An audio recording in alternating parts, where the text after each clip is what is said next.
विभज्यवाद YouTube channel में आपका स्वागत है।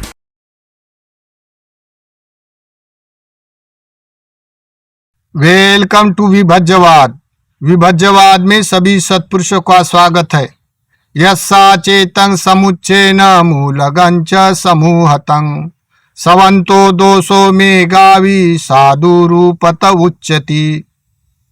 जैसे ये धम्मवट्ट की गाथा धम्मपद है, धम्म गाथा, ऐसा बोला गया है जो कोई सत्पुरुष ईर्ष्यावान है, दूसरे का द्वेष करने वाला, मत्सरी है, सभी मान सम्मान प्रतिष्ठा मेरा ही हो जाए ऊंचा और मेरे पास वस्तु मान रहे, ऐसा उसका आत्माधिपति होकर, लोक अधिपति होकर वो अपना मान बैठा, ऐसा उसका वाला भावना होती है दूसरे के प्रति। वो बहुत सुंदर दिखने वाला है, बहुत बड़ा वक्ता है, बहुत सुंदर वक्तव्य करता है, फिर भी वो सत्पुरुष साधु पुरुष नहीं हो सकता है। लेकिन जिसने अपने मल, अपने चित्त के सभी मल विकार परिपूर्ण नष्ट किया है, वही साधु पुरुष हो सकता है, वही संत पुरुष बोलने लायक पुरुष संत पुरुष बोला जाता है। ऐसा ये धम्मट्ट वग्गों का ये गाथा ऐसा बताता है। इस गाथा के अर्थ से जैसे संसार में तथागत सम्यक संबुद्ध ने भिक्खु संघ की बड़ी चढ़ाकर प्रशंसा किया है। मेरे भिक्खु ऐसे, मेरे भिक्खु ऐसे करके मेरे भिक्खु के प्रशंसा करते हुए पूरा त्रिपिटक भरा है भिक्खु के प्रति। लेकिन भिक्खु के बारे में तथागत ने जो धर्म उपदेश किया है वो व्यक्तिगत प्रज्ञापित किए हुए धर्म बतलाए। जो भिक्षु का जो मानस है, जो उसके पास चित्तमल है, जो उसके विनाशकारी उसके पास द्वेष है, उसके भी प्रज्ञापित करते हुए उसका वक्तव्य बताया है। व्यक्ति प्रतिष्ठा को बताया गया है। जो अट्ठ पुरुष पुगला होते हैं, जो 8 प्रकार के जो प्राप्त किए हुए होते हैं, वो तो समाज की हानि नहीं कर सकते, अपनी हानि नहीं कर सकते, ना ही वो बुद्ध शासन की हानि कर सकते। लेकिन जो कोई मनुष्य अभी तक उसने अपने मल विकार नष्ट नहीं किया है, वो बहुत बड़ा वक्ता है। बहुत बड़ा वक्ता होने से मान सम्मान के लिए मेरे जैसा हो जाए, मेरे जैसा दूसरा ना होवे, ऐसे दूसरे के प्रति ईर्ष्या रखता है, तो वो साधु पुरुष कहने लायक नहीं होता है। ऐसे तथागत सम्यक संबुद्ध ने ये धम्मपद में कहा है। तो व्यक्ति प्रतिष्ठा को बोला गया है सम्यक संबुद्ध ने। जो भिक्षु की जे व्यक्ति प्रतिष्ठा है, उस प्रतिष्ठा को धर्म के अनुसार प्रज्ञापित किए हुए धर्म दिखाई देता है। तो इसी कारण भिक्षु संघ में भी जो दुशील भिक्षु है या शीलवान भिक्षु है, उसकी भी अपनी अपनी व्यक्ति प्रतिष्ठा को बतलाए हुए धर्म में दिखाई देता है। तो जैसे सम्यक संबुद्ध एक बार भिक्षु संघ और उनके वाले श्रमण, उनके साथ विहार करने वाले ऐसे जा रहे थे, चर्या स्वभाव, चरत भिक्खवे चारिकम, चर्या स्वभाव से जा रहे। ऐसे जाते जाते क्या हो गया, एक नदी लग गई, पानी नदी थी, बह रही बड़ी नदी लग गई। नदी लगने के बाद वो अभी किधर से जाएगा, किधर से पानी में कम होगा करके ऐसे भगवान सोच रहे। भिक्खु संघ भी सोच रहा है, ऐसे खड़े रहे। ऐसे खड़े रहते रहते क्या हो गया, एक लकड़े का काष्ठ का पेठा, देखो ये जो सूत है काष्ठ का पेठा, ये संयुक्त निकाय में एक वग्गा, संयुक्त निकाय में एक वग्गा आता है संयुक्त निकाय में। तो आप देख सकता है काष्ठ का पेठा करके एक संयुक्त निकाय में एक वग्गा आता है, ये तथागत ने उपदेश किया हुआ। तो ये वग्ग को हम जरा देखेंगे तो देखो, ये संयुक्त निकाय में आने वाला जो सूत्र है तथागत ने उपदेश किया हुआ है, तो वो काष्ठ का पेठा ऐसा नाम है उसका वाला। तो तथागत ऐसे जा रहे नदी पार जाने के लिए, और नदी में ऐसे वो अपने वाले तीर पर आके खड़े हो गए। सोच रहे ऐसा का पानी किधर से कम होगा, उधर से जाएंगे करके, और भिक्खु संघ भी उनके साथ है। अभी वो विचार विनिमय कर रहे किधर से जाना है करके। इतने में क्या हो गया, एक लकड़े का काष्ठ वहां से जा रहा, ऐसा जा रहा बहते बहते। तब तथागत ने वो लकड़े का जो काष्ठ का पेटा है उसके तरफ अंगुली निर्देश करते हुए भिक्षु संघ को बोला, देखो भिक्षुओं, ये जो लकड़े का काष्ठ है ना, वो अभी बह रहा पानी से, वो सीधा सागर के तरफ जाने के लिए निकला है। वो सागर के तरफ जाने वाला है। वो क्यों? कि सभी नदी के पानी स्रोत सभी सागर में मिलते हैं, वैसे ये स्रोत के साथ चलने वाला वस्तु भी सागर में जाता है। तथागत ऐसे बोले। तो देखो भिक्षुओं, अगर ये लकड़े का पेटा अभी वो सागर के तरफ जाने के लिए निकला है, फिर भी अगर ये लकड़े का काष्ठ का पेटा इस पार लग गया, कभी कभी पानी के लहर के कारण वो कोई भी वस्तुमान तीर पर लग जाती है, तो इसी कारण तथागत ने कहा क्या कोई कभी कभी ये लकड़े का पेटा ना जाने वाला सागर में, अभी वो अगर उस पार लग गया तो सागर में नहीं पहुंच सकता है, समुद्र में नहीं पहुंच सकता है। अगर ये लकड़े का पेटा सागर में जाने वाला अगर उस पार लग गया तो भी वो समुद्र में नहीं पहुंच सकता है। फिर वो काष्ठ का पेटा यानी लकड़े का पेटा अगर वो चलते चलते पानी के बहाव में दलदल में फंस गया, फिर भी वो सागर में नहीं पहुंच सकता है। और ये लकड़े का पेटा जो सागर में जाने वाला अभी पानी से बह रहा, अगर किसी ने उठाकर ले गया तो वो सागर में नहीं पहुंच सकता है। अगर वो लकड़े का पेटा कोई पानी के भौंडर में आ गया, जैसा नदी में कोई भौंडर होता है, ऐसा जो खोल भाग होता है, मिथला भाग, उनमें से ऊपर का पानी गिरने से उसका भंवरा गिरता है। भंवरा गिरने के कारण वो वहां जो वस्तु गिरती है वो घूमती रहती है, ऊपर का पानी नीचे जाता, नीचे का पानी ऊपर आता है, ऐसे दिखाई देता है, तो उसको भौंडर कहा। तथागत बोलते अगर ये लकड़े का पेटा समुद्र में जाने वाला है, फिर भी वो भौंडर में फंस गया तो सागर में नहीं पहुंच सकता है, समुद्र में नहीं पहुंच सकता है।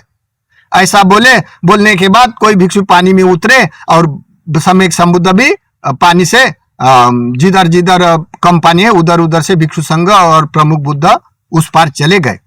देखो उस पार जाने के बाद क्या हो गया, अभी थोड़ा कपड़ा गिल्ला हो गया जैसा, तो अपना वाला शरीर का पानी उतरने के एक झाड़ के तले बैठने के बाद वो भिक्षु सुने, जो जिसको भिक्षु सभी बैठने के बाद कोई भिक्षु सामने आए, बोलते हैं भगवान आपने तो ये उपमा अच्छी तरह से हमको बतलाई है, लेकिन उसका क्या हेतु और कारण है ये नहीं बताया हमने, ये नहीं बताया आपने।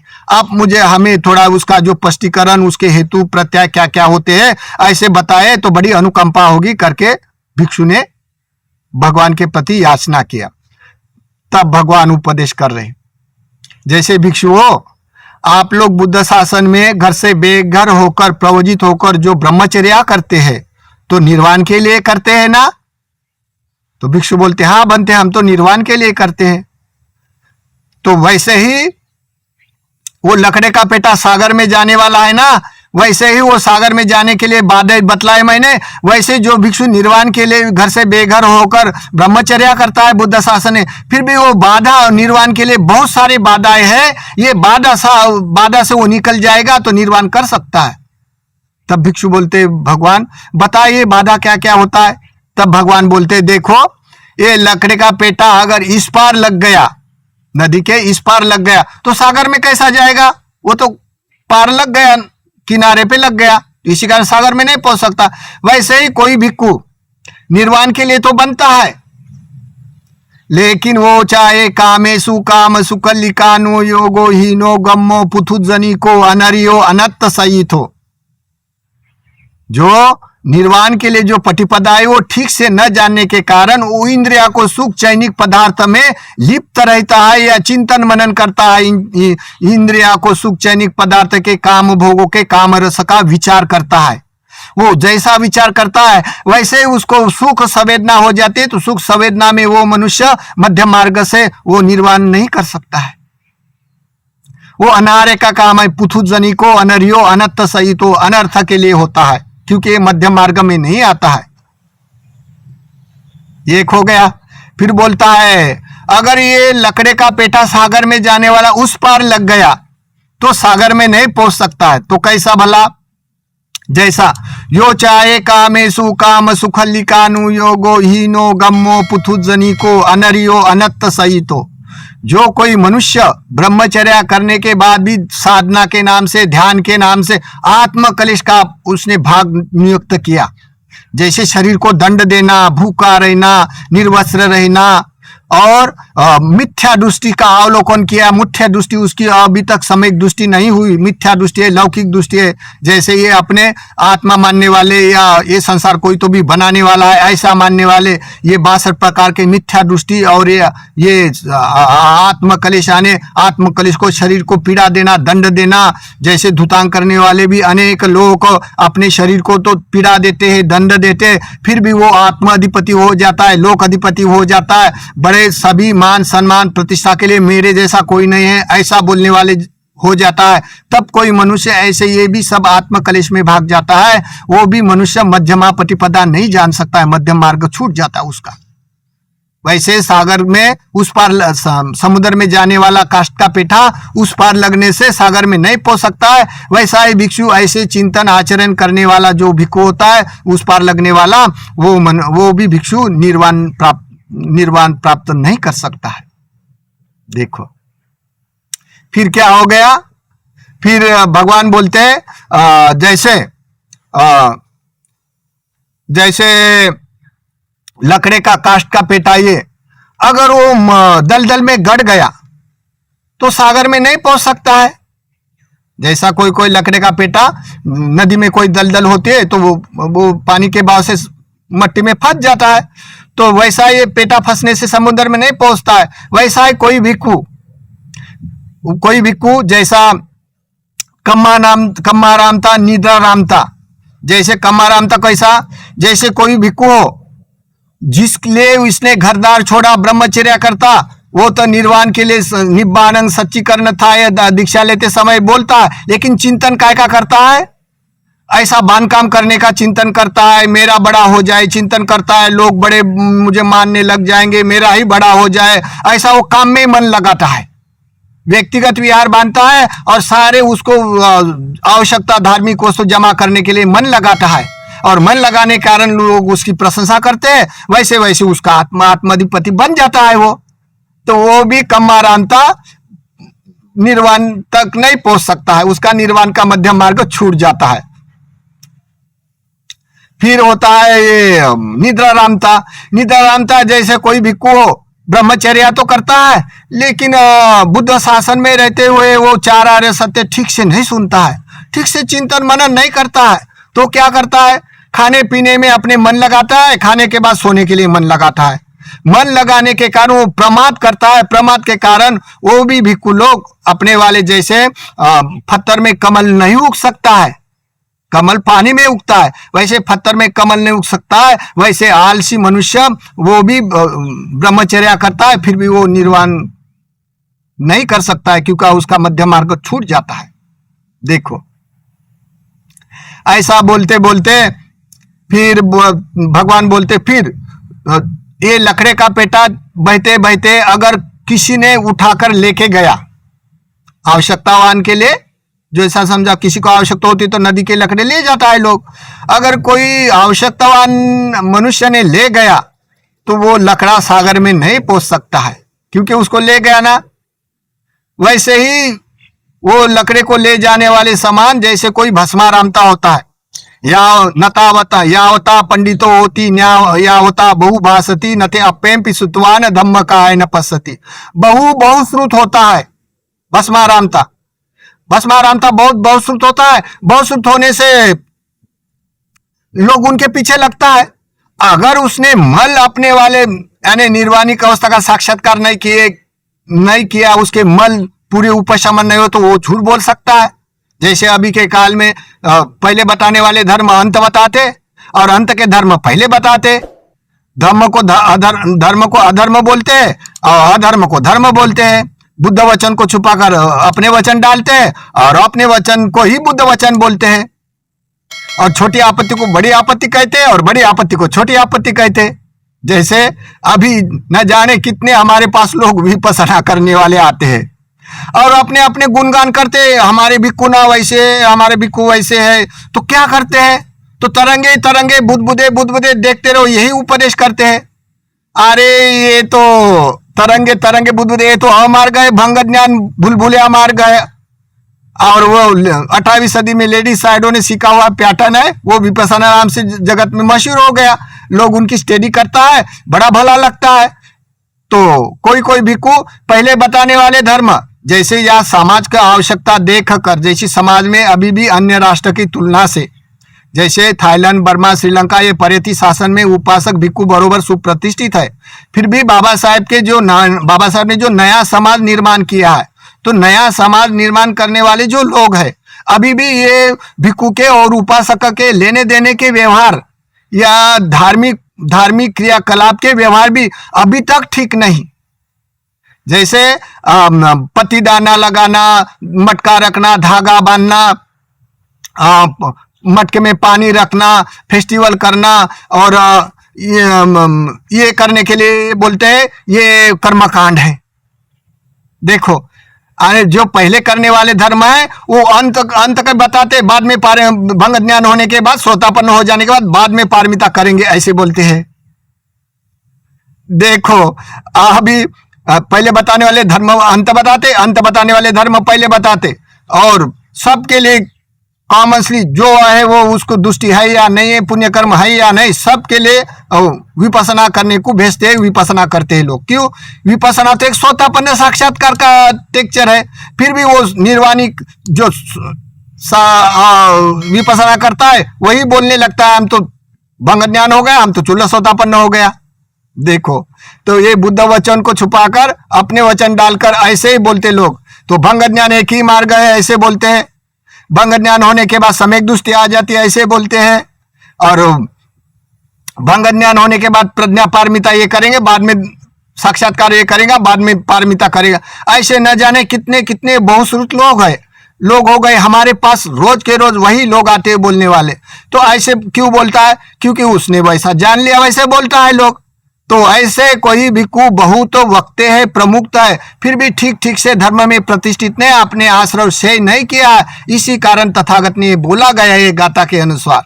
तो ऐसे कोई भस्मारामता होता है, बहुत वक्ता है, वो बहुत बहुभाषी है, फिर भी उसने अपने मल नहीं उपशमन किया, तो बहुश्रुत होने के कारण लोक अधिपति आत्मपति होकर रहता है, उत्तम वक्ता दिखता है, फिर भी उसने अपने वाले आश्रय सही नहीं करने के कारण वो दुर्गति भी भोग सकता है।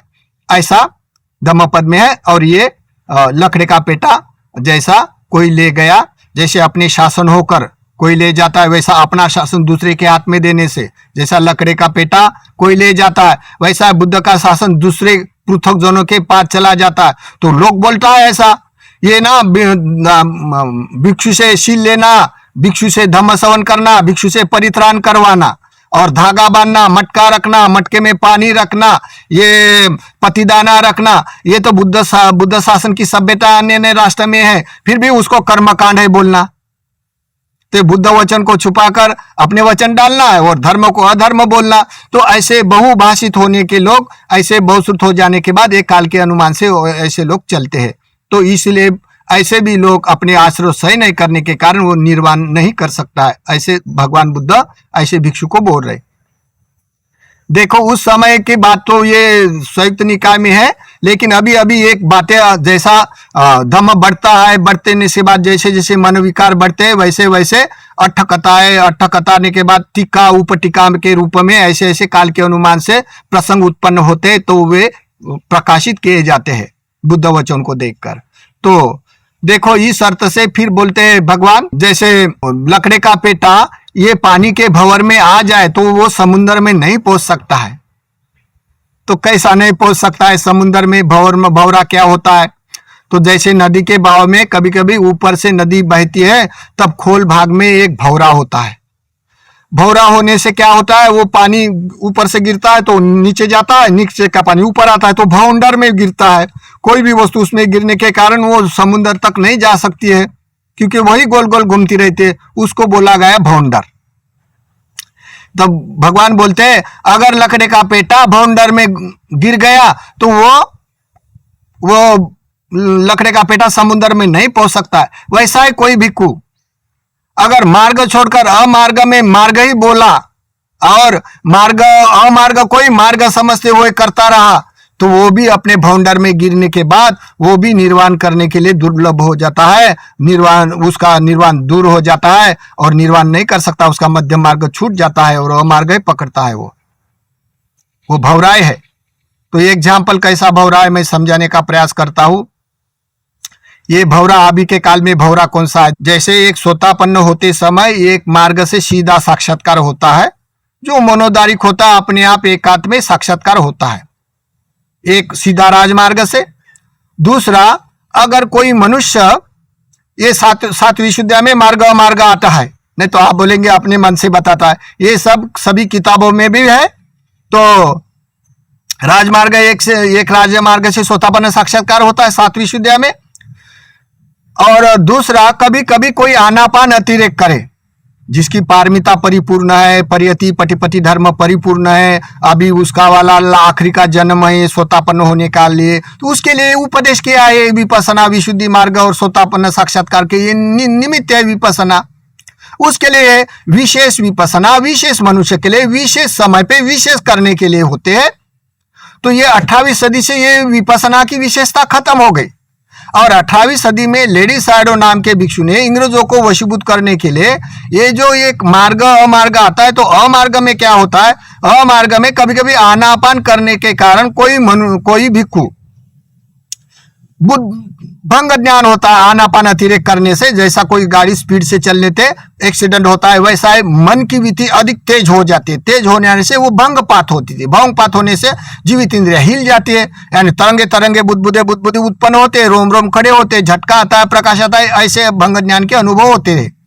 तो भंग ज्ञान होने से जो होता है उसको बड़ा आविष्कारनीय लगता है और आविष्कारनीय लगते से उसमें रोम हल्का हो जाने से रोम रोम खिलता है प्रीति सुख से और गदगद हो जाता है प्रीति सुख के कारण। तो वो मान बैठा है यही अमार्ग कोई मान बैठा है, भूल मार्ग कोई मान बैठा है यही मार्ग है करके।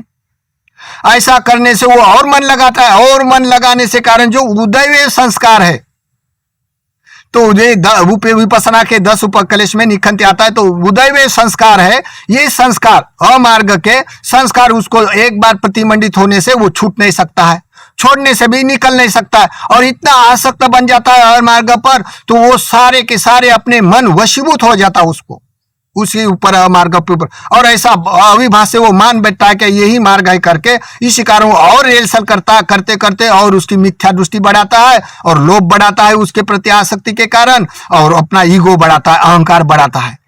तो क्या फायदा है फिर, ऐसा करते करते अहेतु का बन जाता है और असदनी में भी उत्पन्न होता है, दुर्गति भी उत्पन्न होता है। देखो ये विशुद्धि मार्ग का न्याय है, मार्ग के और एक मार्ग के एक, लेकिन अमार्ग में वशीभूत होकर मनुष्य छूट नहीं सकता है। ऐसा देखते हुए बर्मा के लेडी साइडो नाम के भिक्षु ने इंग्रेजों की सत्ता होने के कारण इंग्रेजों को वशीभूत करने के लिए अमार्ग का टेक्निक से पैटर्न बनाया और उसको कोर्स बना के डिजाइन बनाकर शिक्षा देना चालू कर दिया विपसना। तब से वो मॉडर्न विपसना हो गए, यानी यथार्थ विपसना लुप्त हो गए। तो इंग्रेजों को भला अच्छा लगा, फिर अन्य राष्ट्र के लोगों को बड़ा लगा, फिर ऐसे करते करते बहुत सारे उपासक भिक्षु लोग उसके प्रभावित हो गए, उसके वशीभूत हो गए। इसी कारण ब्रह्मदेश की इकोनॉमीज बढ़ गई। ऐसे कारण वो इसी कारण वहां संगायन भी हुआ था। अभी देखो, लेकिन अभी ये जो विपसना नाम से मशहूर हो गए, जो भवंडर में गिरने वाला मार्ग का कारण, तो अभी संसार में एक काम सुख का एक साधन बन गया। कोई लोग हमारे पास आते हैं बहुत सारे विपसना करने वाले, तो बोलते हैं मैंने तो बड़ी विपसना किया इसी कारण मेरी शराब छूट गई। कोई बोलते हैं ना मेरी माइग्रेन की एलर्जी दूर हो गई। कोई बोलता है मुझे निरोगी स्वस्थ लगता है। ये तो होता है, स्वस्थ लगता है। तो फिर उदय विज्ञान आप तो देखते रहते, तो वो बोलते उसको देखे बर रह नहीं सकता, तो मुझे बैठना ही पड़ता है। वो देखते रहता है, देखते देखते देखते देखते उसके आश्रय बढ़ जाता है। तो ऐसा करने वाले बहुत सारे लोग हमारे पास आते हैं। लेकिन ये जो किसी की दृष्टि है नहीं है, किसी की मिथ्या दृष्टि रहे, कोई पाप कर्म करने वाला है, कोई भी रहो उससे कोई मतलब नहीं। आए आनापान करे, भंग ज्ञान करे, उसको विपसना नाम अभी मशहूर हो गया। अन्य अन्य राष्ट्र में यही लोग करने वाले अधिकांश हो गए, तो अन्य राष्ट्र में जो पृथक जन है, नवा का भी कोई नवे के उपासक है, उसको भाता है ये। लेकिन जो सम्यक दृष्टि में प्रतिष्ठित है भिक्षु, शीनाश्रव भिक्षु है, आश्रव रहित उपासक दाय लोग है, जिसकी दृढ़ श्रद्धा है बुद्ध शासन में, वो लोगों के लिए ये संदेह विचिकित्सा है, वो उसके लिए ये विवाद का कारण बन गया है। देखो, तो ये भाउंडर में फंसे जैसा होता है। तो इसी कारण ये बाबा साहब के एकदम से नए परिवर्तनवादी लोग हैं, एकदम से उन्होंने बड़े परिश्रम किया धम्म की सभ्यता उत्पन्न करने के लिए, कल्चर उत्पन्न करने के लिए, वस्तु सामग्री उत्पन्न करने के लिए। फिर भी अभी लोग सबके सभी लोग ये बुद्ध शासन में ये भंग ज्ञान की विपसना करते हैं और बुद्ध शासन के सभी नियम उच्छेद करते हुए गृहस्थ आचार्य के नियम फॉलो करते हैं। भिक्षु भी भिक्षु श्रेष्ठ वक्ता है। भिक्षु इस संसार में भिक्षु नाम बोलते लोग खड़े हो जाते हैं। हमारे भिक्षु कितना श्रेष्ठ होता है।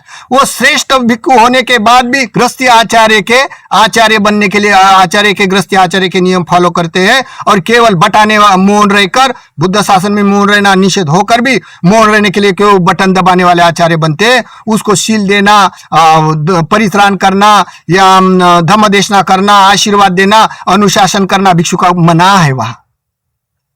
देखो, दान कथा, शील कथा, अनुपूर्ण कथा, पानी रखना, मटका रखना, धागा बांधना, बुद्ध की सभ्यता को सभी उच्छेद करने के बाद वो भिक्षु उनके गृहस्थी आचार्य के नियम फॉलो करने से गृहस्थी आचार्य के नियम फॉलो करते। हमारे पास कितने भिक्षु आते बोलते हैं भिक्षु से और उनको उन गृहस्थ आचार्य से भिक्षु में कौन सा फर्क है? केवल चीवर का फर्क है बोलते, चीवर का फर्क है। तो देखो, ये भिक्षु इतना श्रेष्ठ पद है, इतना श्रेष्ठ रूप दिखा देने के बाद ऐसे शासन दल बदलू होते हैं। तो यथिन खिलो पटवी शीतोसिया चतुपी वाते असंप कंपियो। जैसा भिक्षु प्रज्ञाकारी, जैसा इंद्रखिल गिरा होता है, जैसे चौराहे पे जैसा स्तंभ गड़ा होता है तो चारे दिशा से हवा आने से डगमगता नहीं है, वैसा भिक्षु दृष्टि संपन्न, दृष्टि में प्रतिष्ठित है तो दूसरे के भुलक्कड़ भूलभुलैया में कई ग्रस्त आचार्य पाचार्य के नियम में वशीभूत नहीं हो सकता है, ना दायर हो सकते, ना उपासक हो सकता है। दृष्टि संपन्न जे लोग दृष्टि में परिपूर्ण नहीं, आश्रव अपने जीवनचर्या करने वाले होते, ईर्ष्यालु होते, माश्चर्यवान होते, ये दल बदलू होते। ये दल बदलने के कारण दल बदलते रहते, लेकिन जो दृष्टि संपन्न भिक्षु है, प्रतिष्ठित है, पद्मकारी, वो नहीं बदलता है। देखो, ऐसे बाबा साहब ने एक नया समाज निर्माण किया। नया समाज करने वाले में बहुत अधिकांश लोग ऐसे करने वाले होने से वहाँ सामाजिक व्यवस्था में बहुत सारा भेदाभेद है, तो ये लोग ऐसे वक्तव्य करने वाले होते। तो इसी कारण भगवान ने ये भौंडर के बारे में कहा। तो जैसा लकड़े का पेटा भौंडर में गिरने से समुद्र में नहीं पहुंच सकता भिक्षु, वैसा ही कोई भिक्षु मध्यम मार्ग छूट जाता है, उसका विशुद्धि मार्ग का यथार्थ मार्ग राजमार्ग छूट जाता है, अमार्ग कोई मार्ग बोलता है, अमार्ग की ध्यान साधना को ध्यान करता है। और आज के जमाने में भिक्षु जीवन के भिक्षु संघ शासन के नियम तोड़कर गृहस्थी आचार्य के नियम फॉलो करता है। और गृहस्थी आचार्य बोलते हैं ये भिक्षु से शील लेना, भिक्षु से परित्राण सुनना, धागा बांधना, मटका रखना एक कर्मकांड है और ये सामाजिक है, सांप्रदायिक है। हमारी विपसना सांप्रदायिक भी नहीं, ऐसे विपसना करने वाले हमारे पास आके कितने बोलते हैं। और बर्मा के लोगों को पास जब हम बर्मा गए हम लोग, तो बर्मा के कितने भिक्षु के पास साथ हमने वाद किया। जब ये असलियत वाद करते तो ये भिक्षु उड़ जाते हैं। और भंग ज्ञान शिक्षा देने वाले अधिकांश भिक्षु हैं और पहले भंग ज्ञान करवा के वशीभूत करते हैं और बाद में पैसे ले लेके क्लास लेते हैं वहां के भिक्षु लोग, उनकी देश की कमाई होती है। लेकिन बाबा साहब के नए परिवर्तनवादी लोग एकदम से समाज रचना निर्माण होना है, बुद्धिस्ट सभ्यता की समाज रचना निर्माण है। उपासक उपासिका इसके ठीक अभी तक पुण्य कर्म करने के लेन देन के व्यवहार भी ठीक प्रतिष्ठित नहीं है अन्य राष्ट्र की तुलना से। फिर भी वो भंग ज्ञान के विपसना करने वाले गृहस्थी आचार्य के सभी नियम फॉलो करने से अभी बुद्ध शासन एक उनकी नजर में ऐसा हो गया कमजोर, तो ऐसा दिखाई देता है। तो भगवान ने इसलिए कहा है कि जो कोई भौंडर में फंस जाता है तो फंसने के बाद निकल नहीं सकता, वो लकड़े का पेटा समुद्र में नहीं जाता है। वैसा ही कोई भिक्षु अपना शासन छोड़कर भौंडर में फंसता है, मार्ग छोड़कर अमार्ग का ध्यान करता है और उसको मार्ग बोलता है और वही अपन स्वयं सीखता है, समाज को भी वैसा शिक्षा देता है, तो स्वयं की भी हानि करते हैं। जैसे करने से लोभा भी बढ़ता है, मिथ्या दृष्टि हो जाती है और अहंकार भी बढ़ता है उसका भी परिणाम से, तो अपनी भी हानि होती है, समाज की भी हानि होती है और बुद्ध शासन की भी हानि होती है। तो ऐसा करने वाले जब वो लोग अपना मध्यम मार्ग छूट जाता है, मार्ग छूट जाता है, विशुद्धि मार्ग छूट जाता है, अमार्ग को मार्ग बोलता है, तो वो भी भिक्षु निर्वाणिक अवस्था प्राप्त नहीं कर सकता है। ये जैसा भगवान ने बताया क्या मध्यम मार्ग छोड़कर जैसा भाउंडर में फंस जाता लकड़ा समुद्र में नहीं पहुंच सकता, वैसा ही कोई भाउंडर में फंसने के कारण उसका निर्वाणिक जाने का मार्ग छूट जाता है और अमार्ग को मार्ग बोलता है। इसी तरह तथागत सम्यक संबंध उपदेश करते करते यानी जैसे उपदेश करता है वैसा अपने चित्त कलेश बोलते हैं अपने से, अरे ये तो गुने हमने किए करके, वैसे भिक्षु लोग आश्रव रहित हो गए, ऐसे बोलते बोलते आश्रव रहित हो गए और तथागत के वचन का साधुवाद देकर अनुमोदन किया भिक्षु लोगों ने। तो देखो कहने का मतलब तथागत किस किस तरीका से उपदेश करते हैं। ऐसे तो नहीं तथागत ने कौन से भिक्षु के क्या आओ जो भी आए हो आओ, पहले आनापान करो, भंग ज्ञान करो, उसके बाद स्वतापन्न हो जाएंगे। ऐसा कभी बुद्ध ने कहा। भगवान देखते हैं तथागत कौन यथाभूत ज्ञान दर्शन से देखते हैं क्या कौन कितना पहुंचा हुआ है, जो पहुंचा उसके लायक उसके धम्म उपदेश करते। देखो कितने सुतांतिक पूरी तीटक में भरा है। अधिकांश भिक्षु को जो उपदेश किया है तो वो पहुंचे हुए लोगों को उपदेश किया है। अगर गृहस्थी को उपदेश किया है तो गृहस्थ हो जैसा अपनी सामाजिक व्यवस्था के परिवार व्यवस्था के लिए भी उपदेश किए हुए हैं। तो अभी के काल में जो भी कोई भिक्षु होता है वो जो भी हमारे पास आता है एकदम से हमारे पास आके बैठता है और अपना कैसेट लगा देता है, बोलते सुनो भंते। मैं बोला तुम्हारी क्यों सुने, हमारी सुनो। नहीं बोलते कैसेट से हमको तरंगे आती है, ऐसा करके बोलता है। तो अभी ऐसा काल हो गया। तो जैसे काल के अनुमान से तथागत ने जो बताए हुए संयुक्त निकाय में लकड़े का पेटा समुद्र में जाने वाले, लकड़े का काष्ठ एक संयुक्त निकाय में वग्ग है। इसी तरीका के आज के काल में ऐसा बुद्ध शासन में होता है। तो जो कोई नहीं मानता है ठीक है, लेकिन धम्म तो व्यक्तिगत भी होता है। जैसे व्यक्तिगत करने के लिए होता है, जो कोई करणीय कर्म में अपने में रममान है उसको तो कोई भय नहीं होता है। लेकिन जो कोई मनुष्य आत्म अधिपति होकर लोक अधिपति होकर अगर झूठ मूठ के वक्तव्य करते हुए आशा जतलाते हैं, लोगों को आश्वासन देते हैं मुक्ति के, तो ये स्वयं भी पाप कर्म उत्पन्न करता है और दूसरे स्वयं भी आश्रय उत्पन्न करता है और दूसरे के लिए भी आश्रय उत्पन्न कर देता है। तो इसी तरह का ये भगवान ने उपदेश किया हुआ संयुक्त निकाय में काष्ठ का पेटा समुद्र में जाने वाला।